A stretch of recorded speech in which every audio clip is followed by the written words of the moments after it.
Dating apps and why do we as men get no matches? Is something really up here or are we really that bad and have no riz? Well, sorry for the cringe intro. It's probably a little bit of both considering that intro. We're going to be watching today a video called Why Men Get So Few Matches on Dating Apps. Link to the original video down in the description below. If you like the commentary and reactions we have here on this channel, consider subscribing. If anything pops up, feel free to comment. I'll be asking you questions. You can probably ask me questions. With that all out of the way, let's get into it. Two friends install a dating app and try their luck. The man tries to set up the perfect profile. A nice front picture, a group picture to make it seem like he has friends, True. a picture in Paris to make it seem like he's cultured, Cultured. and a picture climbing mountains to make it seem like he's adventurous. After some hard work, the profile is ready. And he's still going to get called cringe for doing all that. The woman doesn't feel safe sharing a lot of personal information, so she chooses the first picture she can find and she's ready to go. They start swiping and hope for the best. At the end of the day, Nah. As a dude, you just when the going. woman checks her phone, her like counter is full. Practically every profile she likes is an instant match. Soon she's overwhelmed by the amount of matches and messages in her inbox. Her ego. For the man, it's a different story. So far, he has only received a couple of likes and has 0 matches. He becomes frustrated with the app and starts questioning his self-image. He puts so much effort into setting up a nice profile after all. Why can't he get any matches? To answer that question, we need to understand the numbers behind dating apps. I made a simulation of a dating app with 1,000 dummies to try to understand why men get so few matches. Dating apps can paint a distorted picture of what the real dating world is like. True. Some studies indicate that dating apps can have a negative impact on self-esteem, with a stronger effect on men. And women often have to find strategies to deal with intrusive behavior from men in these apps. It's hard to understand exactly what's going on inside these apps because there's very little data available. However, we can make educated guesses based on the little information we have. But the issue is these apps have a subscription where you pay for more likes and stuff like that. So for example, I think God, this was like 5, 6, 7 years ago when I used dating apps. They would always show that you have a like someone's like, oh, someone liked your photo or someone liked your account. And you'll always have like one person that liked you. And then when you click it and you pay that subscription, turns out there was actually nobody there, but they bait you into just paying that 1 month just so you can see. And it's like a crack. It's like they hook you. But at the same time, it's like at what point are we going to be like self-aware that this is what they do? But I don't know. There's probably something more to it. I'll start with an ideal, unrealistic scenario, and we'll see how quickly things change when I start adding real-life variables. A side note, we're talking about dating with opposite genders. Same gender dating in dating apps has very different dynamics and is out of scope for this video. True. Since we're trying to make an ideal scenario, So basically, if you gay, you're not part of this. Just kidding. let's assume we have the same amount of men and women using the app. Let's also assume that everyone sees 100 profiles per day and that every profile is treated equally by the algorithm. I'm going to assume that users like 1 out of 4 profiles they see. This means every user has a probability of 25% of being liked every time their profile is shown. Some of these parameters aren't realistic, but that's okay. We're going to start like this and make it more realistic as we go. So, how many likes and matches will everyone get at the end of the day? Let's run the simulation. Okay, not too bad. On average, both women and men get 25 likes and 6 matches per day. So, why does this look different from real dating apps? Let's start with reason number 1. I want to say this, and I'm going to say this as boldly as I can and confidently as I can. I think the issue too is whereas in real life dating, like just in real life, um, there's a pool of people that you would never encounter because they would never go to where you would go. So, for example, if you're into bikers, you would more than likely never find me at a biker bar. But with the mobile apps, you get access to everybody who's on it. In theory, it's the pool of people. So a woman is going to get so many likes because she's getting pools of people that she traditionally would have never had access to and are never going to be in her pool of social circles. Um, I don't want to shit on women too much, but I know these apps really give women a crazy ego because of that reason that I said that, you're having people that would never be in your league or even remotely ever in your social circle having access to the possibility of you. So I just think, yeah, you know what? I don't want to rant too much. There are more male than female users. True. I was able to find user gender data for Tinder and Bumble, two of the most popular dating apps in the world. In both apps, there were significantly more men using the app than women. In our simulation, I'm going to keep it simple and assume we have 2 men for every woman. Which, in fairness, it's easier for women to get a date and a partner in real life than it is for a man. At least as of late. Maybe this was different probably 10, 15 years ago, but as of late, men are terrified to talk to women. They're terrified of getting canceled just for saying hi. It's kind of ridiculous. A ratio somewhere between Tinders and Bumbles. I ran the simulation again and the differences were big. I'm gonna give you a chance to pause the video in case you want to try to guess how many likes and matches users get. I'm gonna say the women gets 667 likes, and then men probably 2, and then number of matches is probably 30 for women, and then for men maybe 1.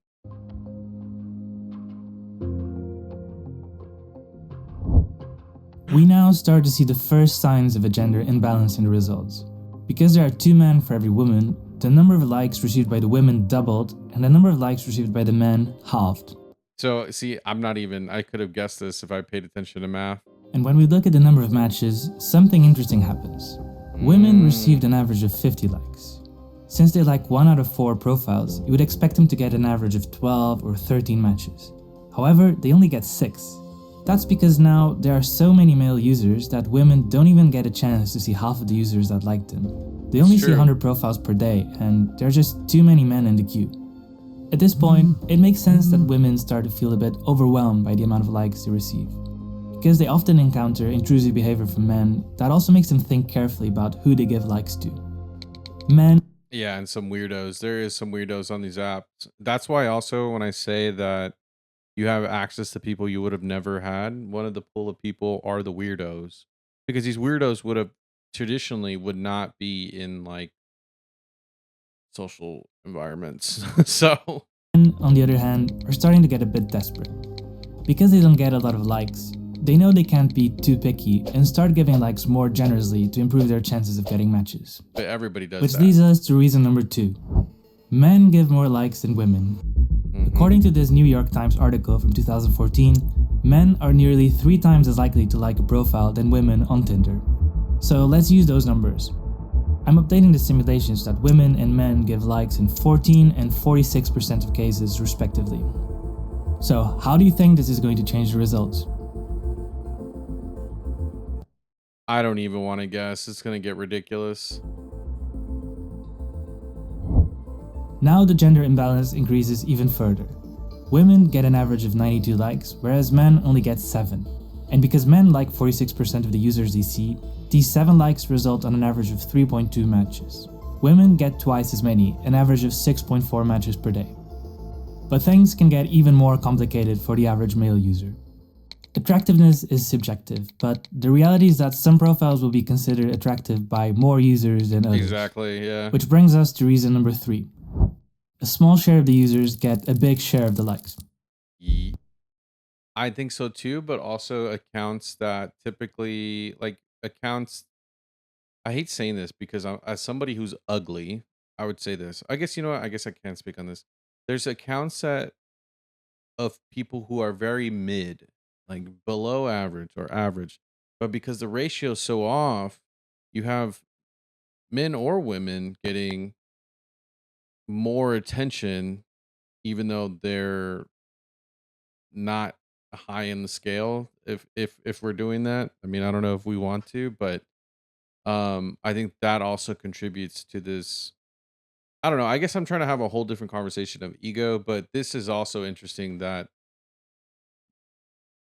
there's so much you can predict through the numbers, but it's crazy.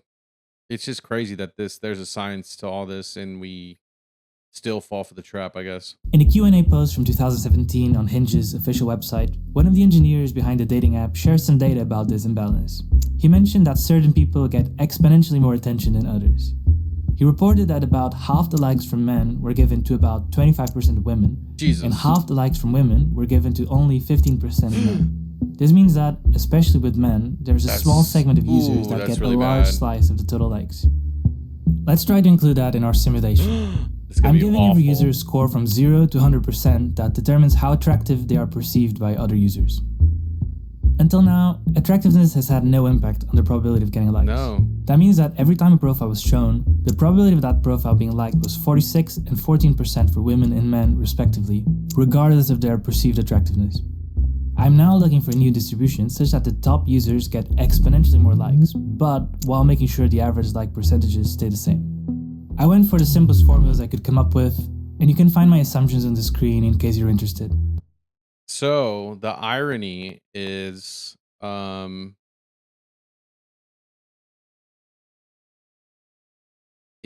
men are monopolizing the likes more than women. So if I'm ooh, this is interesting now. So it's funny, I started this video trying to shit on women. I don't know why. I just hate dating apps and I think the women I've met through dating apps have just been horrible in the past, like really horrible people. Because it's just the egos they have.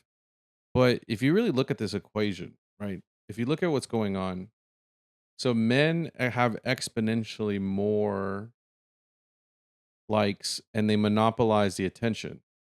So if a guy decides to not to stay in the pool,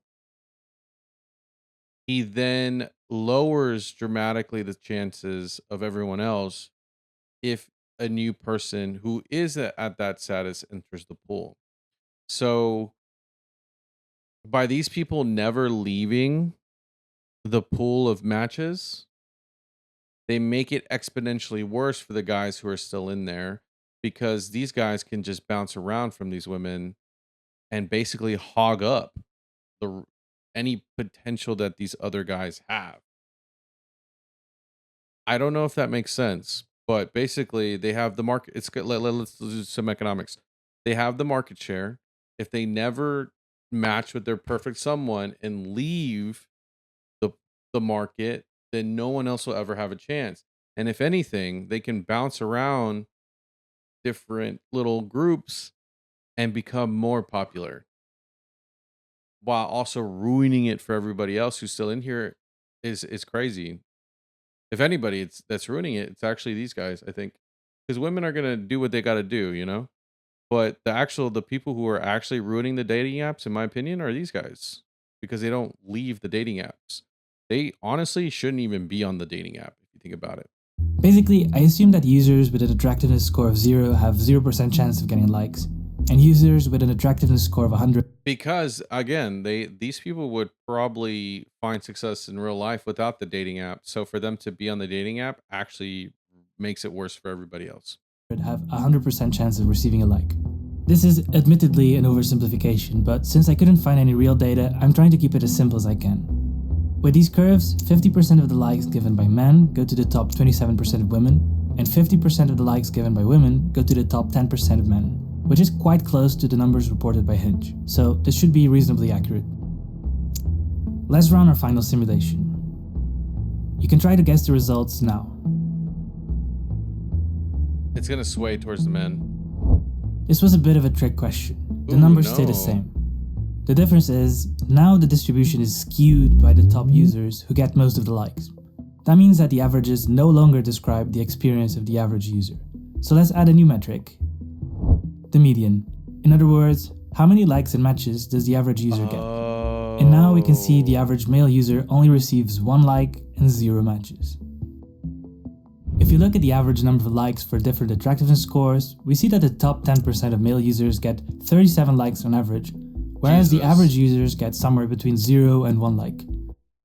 So it's so much so that, let's say I was in the top percentile, right here, you are basically the entire market for women, because if the average is below 1 or 1, I guess technically, just by having more than a couple likes, you'll basically remove the possibility of other guys getting likes. So it's actually the opposite problem. This video actually changed my mind. I thought it would because women were just being stingy. But no, it's actually men who are not wanting to, who are too attractive for these apps, and they're basically hogging everything because they're still available. Like, let's say I'm a girl, I'm a woman, and I match with somebody, right? Though I may never actually anything ever happen to that guy, right? I'm the woman and I never do anything with that guy and nothing ever happens. But because he's still in the pool, it basically just removes that chance for everybody else. Because you're like, well, why would I waste my time on these sixes and sevens when I've already matched with the 10, right?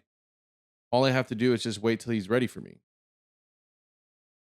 So at least that's how I'm interpreting this, and it's actually not because there's too many men. If anything, there's too many high number, like 10 out of 10 men that shouldn't be on the app. And if you look at the average number of matches, something interesting happens. The top 10% of men actually get more matches than the top 10% Exactly. of women. I called it. You know what's crazy? I've never seen this video, but I knew this was gonna happen. They get fewer likes, but because they're less selective than women, they actually manage to get more matches. Yeah. I wonder if this also happens in real life. But because they get more matches, these 17 matches basically make it impossible for everyone else to get them, because these 17 women would have been technically available to this percentile, right? So these 17 would have been available to this 8. And then if these two groups didn't match, they would have been available to these. And then if they weren't here, they were here. If they're not here, they were here. Basically, these women would have to go all the way, lower their standards all the way down to basically 50%, just for a majority of people to feel like they have the ability to be in here, which is crazy. As I tried to make my simulation more realistic, the number of likes received by the average man went down from 25 to 12 to 7 to 1. Once again, this was just my attempt to simulate a dating app based on the little information that I could find. It may or may not describe your experience with dating apps. For example, I couldn't find data for the number of profiles users see every day, so I just assumed it was 100. And I didn't include factors like different cultures and demographics, and the impact of premium subscriptions that give advantages to paying users. Which, even then, I honestly think